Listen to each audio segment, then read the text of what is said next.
Look, with the NBA bubble being based in Orlando, so much was made about the teams and who should specialize because they've lost their home court advantages. And probably top of that list was the Denver Nuggets. So Mo, I come to you now and I turn around and ask you about the modern NBA being versatile. And during these scrimmage games, more than anything else, no one has shown me more versatility than the Nuggets and their new star man, Bol Bol. So my hot take to you is Bol Bol and the Nuggets can definitely cause a surprise in these playoffs. Well, I've been watching all these Nuggets games very carefully. I've been studying Bol Bol. I've done a few breakdowns of him on my YouTube and that. So, I'm very intrigued by what's happening because Denver had to roll out, due to some players not being available to play, they had to roll out a super tall ball lineup with Jokic at the point guard, which I know Ovie was sat at home absolutely triggered because he hates tall players being point guards unless their name is Magic Johnson. But, they had a tall ball lineup, the opposite of what the Houston Rockets play, which included Bol Bol at the three, Paul Millsap, Jeremy Grant, and Mason Plumlee. And it worked really well. Bol Bol looked like an absolute beast. He put up, 16 points, had 6 blocks, and had 10 rebounds in that game. And he's continued some strong play. He was very impressive. What stood out for me most is how well he played with Nikola Jokic, because one thing that Denver really needed is a shot blocking presence, because Jokic, as we all know, isn't the greatest defender in the world. So having a shot blocking presence alongside Jokic really helps you on the defensive end. The trouble with that usually on the offensive end is that they'll both be clogging the paint. But the beauty of Bol Bol is that he's got a fantastic outside shot. He shot over 50% from three when he was in college. So we all know he can hit from downtown. We've seen him making those shots. He's also very quick for his size. So, he can get up there in transition and play as a cutter off the ball as well. You're seeing the connection already forming between Jokic and Bol with, almost half of Jokic's assists going to Bol Bol directly. So it's been fantastic, and the future is very bright if they can continue to develop him over in Denver. However, I'm going to have to say it's a cold take that they can shock everyone in the playoffs this year. The reason being is Bol Bol looks very impressive, but these are preseason scrimmages in 10-minute quarters. The opponents aren't playing their full-strength squads. And the biggest thing is when you're watching the games is these 6 blocks that Bol Bol's picking up and the 3 blocks in 3 minutes or whatever he's picking them up in a zone defense, which is tailored to him because he doesn't have that lateral movement to guard guys, as on a man-to-man defense. And so Nuggets are going into that zone quite a lot. Will they be able to go into that zone against the top teams in the league without them having picked apart?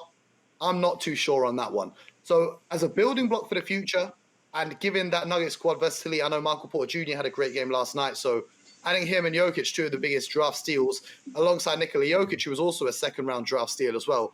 The Denver's front office has taken some risks with these players who are injury-prone, but if they can stay healthy and develop them, the future is going to be great in Denver, but I don't see that happening this season. Quick question. No. Freeze. Let's freeze. Hold on right there. Don't you move a muscle. So, Mo, talk to me. So, are you telling me Jokic is a point guard, right? For that game, he played point guard. No. Jokic is a point guard, right? No, Jamal Murray is the point guard for the Denver Nuggets. But is Jokic a point guard? Yes or no? That's a yes or no question. No, he's a center. Jamal Murray is the point guard. So he's a center playing the point guard, right? For that game, he was the point guard, yes. I don't see the point of make it. So wait. So I could say LeBron James is a small forward that plays the point guard for the Lakers, right? For every game, that would then make him a point guard, yes. If it was a No. But so now it depends on the day. Okay, I just wanted to clear that up. For the viewers. Just for the I viewers wanted to clear that up because it makes no sense. At the point guards officially, according to the NBA statistics. No. It makes no sense that you can say to one player, okay, when you're playing the point guard, all of a sudden you're a point guard. But now, when clearly Jokic is playing the point guard, for you not to call him a point guard, I think you're contradicting yourself. Okay. You say one thing one week. You say one thing one week, and then another week. I'll make it real simple for you. Who's the Jamal Murray of the Lakers? What are you talking about? Who's the Jamal Murray of the Lakers? They had Avery Bradley that plays point guard. They had Rajon Rondo that plays point guard. So what are you telling me? Yeah. You just listed a shooting guard and a bench player. Who's the starting point guard? Avery Bradley's a shooting guard. Avery Bradley's a shooting guard. Everybody's a shooting guard. All right. That's where this argument stops. You and I both know. I know you're smarter than that, Mo. You're smarter than that. I know you are. I know you're smarter than that. He's not a shooting guard. That man is a shooting guard. He's not. So if we look up, BJ. Threes. Sorry, BJ. I just had to clear. BJ, I just had to clear something up right quick. I'm sorry. Onto you, man. BJ, I'd love to know your take on it, especially because honestly, that projection of that biggest lineup I've ever seen in my lifetime. Where you want my take on Ovie and Mo or something else? I just the whole situation. The whole situation. BJ Armstrong, the floor is yours. Do you believe it's a hot take, and who do you agree with out of these two as well? Well, when you look at the Denver Nuggets, the one thing I will say that's very impressive about him is you see the potential of Bol Bol. The potential for him to do something that really is a real gaping hole in their defensive scheme, which is he is a shot blocker and a rim protector, which is tremendous. It would give the coaching staff a tremendous, asset to have, or different look that they could give, because Jokic, I think it was Mo who identified that he is kind of slow of foot, so it would give them a different look. However, experience plays great value, especially when you're playing in the playoffs, and we must remember here that we only have 8 games or so before we head into the playoffs. So I think all of these coaches will revert back to what they know going into this environment. Is they will revert back to the players they know what they can do and kind of hold that pattern. Everyone's going to shorten their rotations. So I like Bol Bol. I like what he's brought. I like these 3 games that I've seen, and I'm really intrigued about his versatility, what he brings on the floor. Not only on the defensive end, which I think he will make his biggest, I think that will be his biggest, thing that he will contribute to the game. But offensively, he's really shown that he can shoot the ball and spread the floor, and the game is not too fast for a man of his size. But I think, going back, this is not a hot take, but I am intrigued, and I'm looking forward to watching how it's going to play out next year, because I believe that Porter and Bol Bol and where they were drafted, those were great picks. High risk, high reward, and the future looks promising there in Denver for what they've been able to accomplish. Ovie, I know at some point you're going to probably have another go at Mo here, but I need to know. No, I love Mo. But you know what? I'm going to say, and this is an interesting one, because I do believe that they could ruffle a couple feathers in the playoffs. And, in that zone that we've seen them playing, I think it's one thing when you see sort of a more traditional kind of size lineup playing a zone. But when you have guys that have so much length and can cover so much ground and in some senses make up for a little bit of the lateral quickness, I think it can be interesting. And in another sense, this is something that no one's played against, I feel like, in the NBA. No one's used to play it. Like, when have you ever seen anyone play against a lineup like this? I think one of the strengths also is that all of these guys, as long as they play within themselves, it can be a very effective lineup that they can go to maybe at points. But as far as being able to make noise in the playoffs, like both of these guys have said, playoffs is a different beast. You've got guys that are seasoned in their positions, and ultimately, I don't think they win that battle over a 7-game series. But I do think they'll cause a little bit of issues at some point. So yeah, Go on. Yeah, one of the things is what I will say about the point guard argument is when you're playing in a system, especially in the modern era, there's really been like 3. I'm sure there are more, but the 3 players that really stand out to me at the center position who could do what Jokic is doing. That was Tim Duncan and Al Horford. And those guys, well, they weren't traditional point guards, what you're going to say, but what they were was they could initiate the offense off of the second pass. And for us playing in the triangle offense for many years in Chicago, Scottie Pippen was our guard who really did a lot of the initiating of the offense, but the second pass which initiated and triggered all of the other things you're doing in your system. And that's how I look at Jokic. That's how I looked at Tim Duncan, and I looked at Al Horford. Those guys are invaluable because they are great passers from the center position, which really gives you a different dimension. And Jokic, yeah, he's not a point guard. I think Coach Malone was probably having a little fun. But you know what? Watching the big man handle, and I'm a true lover of big, so I always wanted to be a 7-footer as a guard myself. I loved every minute of it, and I hope we see more of it in the playoffs. Yeah. Honestly, so do I, because I've never seen a lineup like that in my life. And I don't think at any point in Paul Millsap's career, he thought he was going to be the smallest player on his team. But look, well, Jen, as much as I know, but Jen, if you got those 5 players, as much as we can. I was just going to say real quick, Jaydee. Go on. I know you want to. If you got those 5 players and you combine their wingspans, if they stood next to each other, it's like the same as parking a London red bus across the basketball court. There's no way anyone's going to. If they all stand there with arms, that wingspan, no one can get past that. And just let you know, that's feel sorry for any guard driving into the lane. I did the maths. I want to know how you feel about the reports yesterday that Tom Thibodeau has now been confirmed as the Knicks head coach on a 5-year deal. Look, this is the 14th head coach, BJ, that they've had since 2000. This includes David Fizdale, Jeff Hornacek, Mike D'Antoni, who all didn't manage to see out their contracts. But I give you this as a hot take. I think the Knicks, behind Tibbs, actually has the right coach for the job going forward. Well, if I think, Coach Thibodeau is a terrific coach, and I applaud this move.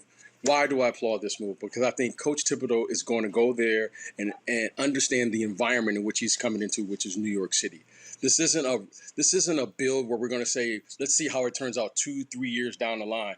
Coach Thibodeau is going to come in and immediately come in and say, we're going to get the results we're looking for now. I think he understands it. I think he's going to come in. I know he's going to be well prepared. And most importantly, he is a terrific basketball mind in the truest sense. He's going to come and demand that they play hard, but most importantly, that they're going to try to get the results that they're looking forward to. I think they have enough talent now on the roster to really make a push, especially in the East. And I think Coach Thibodeau is going to come in with that expectations and put that into them. He has the confidence to really instill into these young players as they're trying to find out who they are. So I think it's a great move by the Knicks organization, and I expect the New York Knicks to really come and be competitive there in the Eastern Conference. See, that's a true friend right there. You see that right there? That's a true friend looking after his boy Wes. I see you, BJ. But look, Ovie, I'll come to you as well, because so much has been said about culture, especially the culture in the Knicks, and wanting to change that culture. You've seen Thibodeau have his effect in Chicago. You've seen him have his effect in Minnesota. I'm asking you, do you feel like he's that guy that can get it done in terms of changing the culture at New York? I think Thibodeau's a guy that's going to come in and shock the guys. He's going to shock a change into these players, which is needed. I feel like the position that we're looking the Knicks, the position that we're looking at when we look at the Knicks, is one where you need sort of extreme change. Now, they've shaken things up in the front office, and I think this is sort of the natural next step to show that they're making serious change from the top, and hopefully this same kind of mindset will translate into the players. Thibodeau's a winner. He's won before, so he can demand I feel like he can legitimately demand the respect to these guys, which I feel like is very tough for a lot of coaches, especially in the NBA, because in a lot of situations, the coaches aren't on the same salaries as the players. So in some cases, the coach is going to be on the chopping block a lot faster than sort of your max contract guy. So, being able to have a coach that can come in and demand the respect from young guys, and is proven, I think is definitely a big move for them. So yeah, I don't think that they're going to go straight to sort of competing for the East, but I do think that they're headed in the right direction. Now, BJ, now Ovie, the Mo is sat here patiently shaking his head with every word. He's about to go ham. Because I need to hear your insight on this, because I look at it as it's a perfect young core, and it's a good man manager who is not scared to shake things up. So Mo, tell me your insight. Is this a hot take? Well, first of all, I want to preface this with, I don't mean to disrespect anyone. Eddie or BJ, I know some of your guys are involved in that. I'm not trying to disrespect anyone. And I know I came on Disclaimer. this show a few weeks ago and said that the Knicks are going to make good moves, but they've made the most predictable move. And arguably, I don't know if they could have picked a worse coach for this role. Reason being, Tom Thibodeau, fantastic coach, yes.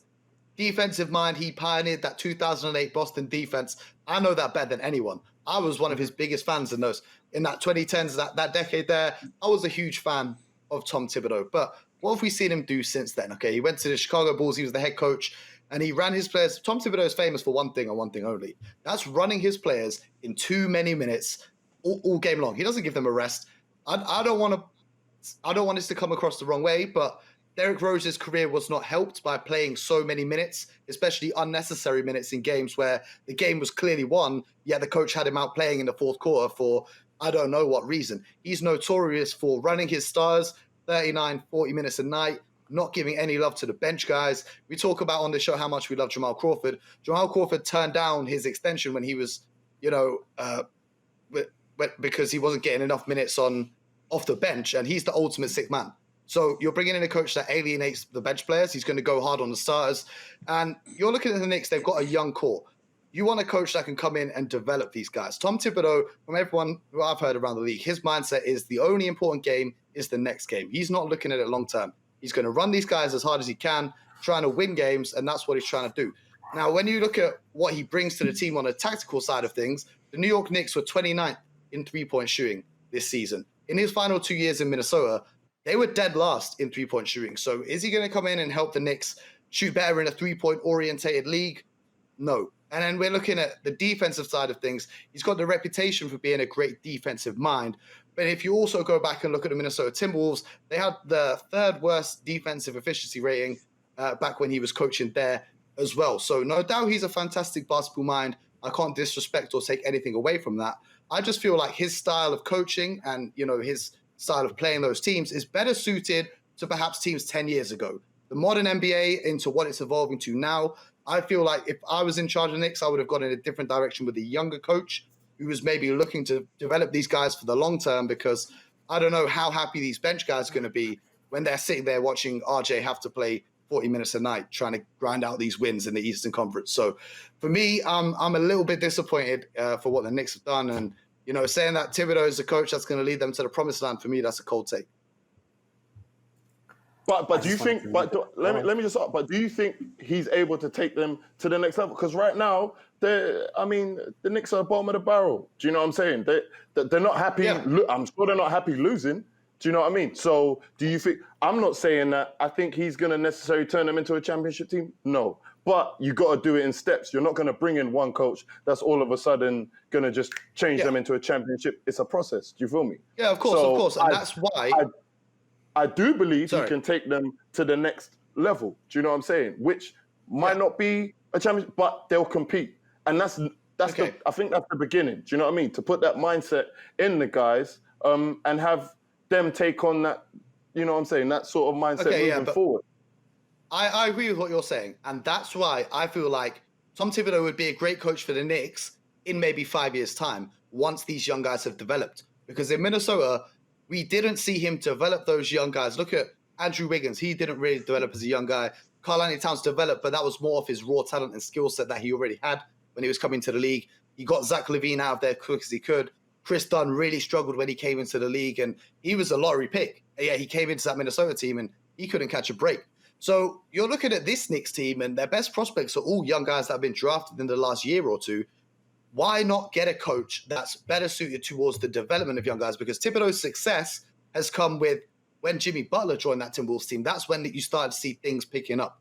His success also with Timberwolves came when he put Derrick Rose also in that system. And another interesting thing for me is, I don't know why the New York Knicks are so adamant on rebuilding that 2011 Chicago Bulls team, because they traded for D Rose, they signed Joakim Noah, and now they've got Tom Thibodeau, bro. What? They've got Taj Gibson. What's next, bro? I don't know. What are you trying to do? We're going to get Luol Deng out of retirement?